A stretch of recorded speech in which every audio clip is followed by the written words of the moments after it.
ভারতকে বলবো, ভারতের পেটের মধ্যে আমরা না, ভারত আমাদের পেটের মধ্যে।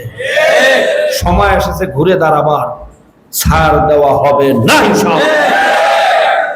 ভারত আমাদের সাথে যুদ্ধ করবে, মনে রাখবেন আপনার সৈন্য কত লক্ষ, বাংলাদেশের সৈন্য হইল 18 কোটি জনগণ ইনশাআল্লাহ।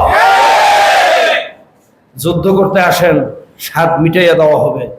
যেমন পাকিস্তানিদেরকে স্বাদ মিটাইয়া দেওয়া হয়েছিল, আপনাদেরকে স্বাদ মিটাইয়া দেওয়া হবে ইনশাআল্লাহ।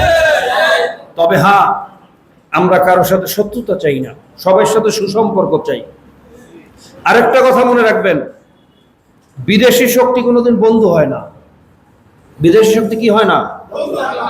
তারা প্রতিবেশী হইতে পারে বা রিলেটেড হইতে পারে, সুসম্পর্ক হইতে পারে, কারণ সমস্ত বৈদেশিক শক্তি তার নিজের স্বার্থ নিয়ে ব্যস্ত থাকে। তো বন্ধু তো নিজের স্বার্থ নিয়ে ব্যস্ত থাকবে না, তাকে তো বন্ধু বলা যায় না। বিদেশি শক্তি কোনোদিন আরেক দেশের জন্য বন্ধু হয় না। সুসম্পর্ক বা তার সাথে গুড রিলেশন হইতে পারে, কিন্তু বন্ধুত্ব হইতে পারে না। কথা ঠিক না?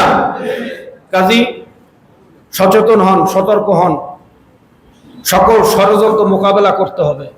কি রাজি আছি না ইনশাআল্লাহ? আর এই মোকাবেলা করতে হলে আমাদেরকে ঐক্যবদ্ধ হতে হবে। আগে আমাদেরকে বিভিন্ন ভাবে বিভক্ত করা হইতো, এইটা রাজাকার, এইটা আলবদর, এইটা মুক্তিযোদ্ধা, এইটা আসামস, এইটা মৌলবাদী, এইটা উগ্রবাদী, এইটা জঙ্গিবাদী। এই বিদেশি ষড়যন্ত্রের বক্তব্যগুলা, কি কথা ঠিক না? তারাই ষড়যন্ত্র করি আমাদেরকে বিভিন্ন ভাবে বিভক্ত করিয়ে রাখতো। এইটা হিন্দু, এইটা মুসলিম, এই বিভক্ত করতো না।